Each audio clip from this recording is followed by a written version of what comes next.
Hey guys, welcome back to Daska Discusses. So I came up with this idea the other day because I'm thinking, hang on, I've got a few friends that we have a few debates about certain films. I'm like, why not organise some sort of film Olympics or the Daska Games where we get two similar films and we battle them together to see which one's better. And for our first episode, or for my first episode of this, it is gonna be Mel Gibson's Braveheart versus Ridley Scott's Gladiator. Both films won 5 Oscars each, the 3 main ones for each of them being Braveheart winning Best Picture, Best Director and Best Cinematography, Gladiator winning Best Picture, Director and Actor. Let's do this. Now, let's look at it. I'm guessing if you're watching this, you've probably seen both of them. How I like to break this down is to break down the elements. It's out of 60. The points are out of 60, and we've got things that we're going to look at are cinematography, acting, mise-en-scène, editing, and sound. And one more, hang on, the storyline from beginning to end. Let's look at cinematography first. Cinematography, the use of camera, which film did it better? Look, I'm gonna go out on a limb here and say this. Obviously Braveheart won the Best Cinematography Oscar, and you can tell by the use of its establishing shots, painting shots, and the way Scotland looks and the way England looks in the film as well. It's quite amazing and quite brilliant, some of the battle sequences and how we see it all happen.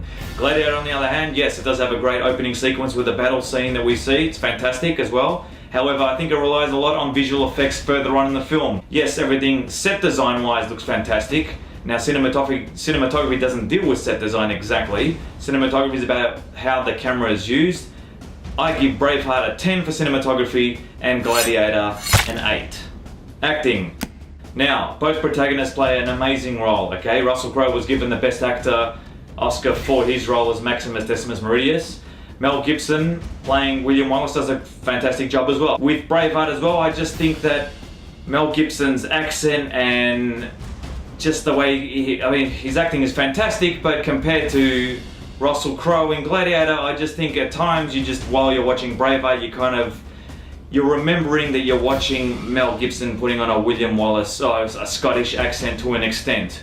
Whereas in Gladiator, yes, we know that Russell Crowe is acting as Maximus. However, I think at times you just get caught up in the story and the acting so much that faint little, that faint little doubt that you may have, I think goes away more with Gladiator than in Braveheart, because at times you listening to Mel Gibson and his accent and it doesn't make you want to laugh, but it just doesn't go through with me. So in terms of acting, I give Gladiator 9 and Braveheart a 7. Mise-en-scène, French term which means literally that is put into the scene, okay? Now this can include a lot of things: props, the use of camera shot, color, lighting, set design, costumes, everything. It's a key important role. Who wins this battle in mise-en-scène out of Braveheart and Gladiator? Well, let's have a look.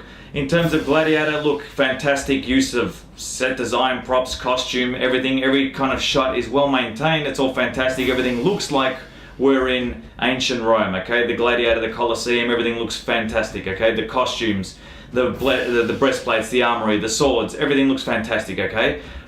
However, Braveheart goes for that whole visceral kind of raw kind of look, the dirty kind of costume look with the mud and the grit, with the Scottish soldiers, with William Wallace and his mates. Then you've got the English who look all pristine and nice with their helmets and their spears and their horses, everything looks fantastic, okay? So I think in terms of that, in terms of mise-en-scène, yes, they both do really well, but I'm gonna have to put Braveheart there at a 10 for just giving us that authenticity and replicating, I guess you could say, that time and that specific time, especially with the battle scenes as well, and with everything in the shots, okay? Whereas Gladiator does do a fantastic job with that and puts us in that scene. It just seems at times things look a little too polished for my liking. So it's Braveheart a 10 and Gladiator a 9 for mise-en-scène. Editing, now you gotta remember they're both over 2.5 hours long, so you gotta think about pacing. How does this movie pace out? We'll talk about the storyline later on, but in terms of pacing, in terms of the action sequences,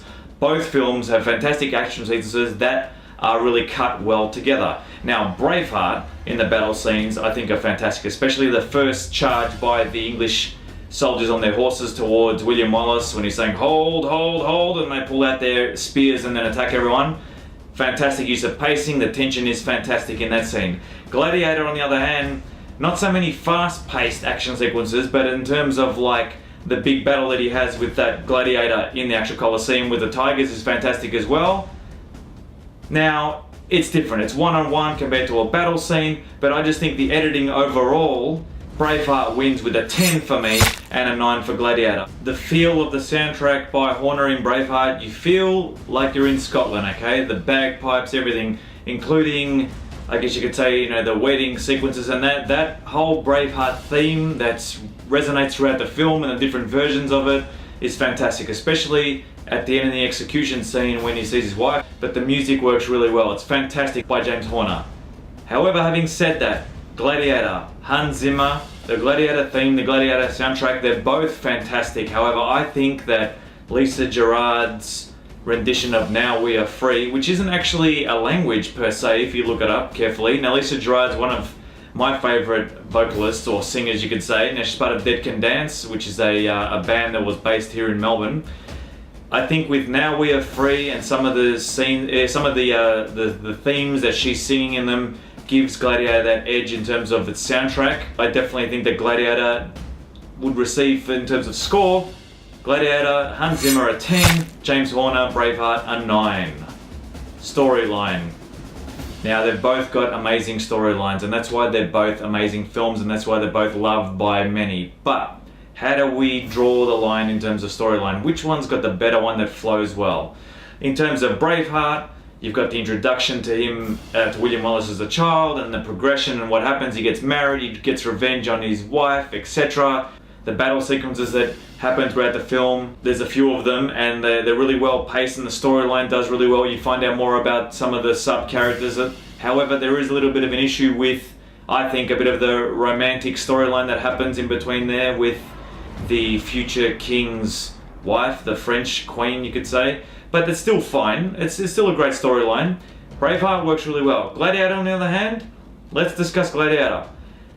With Maximus and him battling and being the general, then becoming the slave, and seeing the progression of that, and then him getting ultimately, you know, fighting in the Colosseum, getting revenge works really well.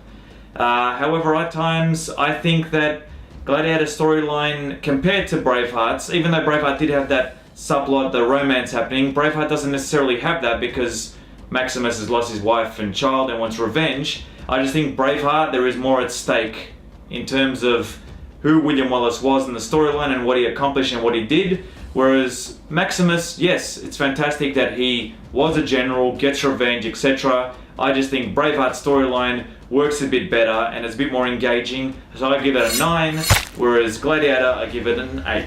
Now, before we go through the final scores, let me just remind everyone that these two films are fantastic and it's very, very difficult to split them.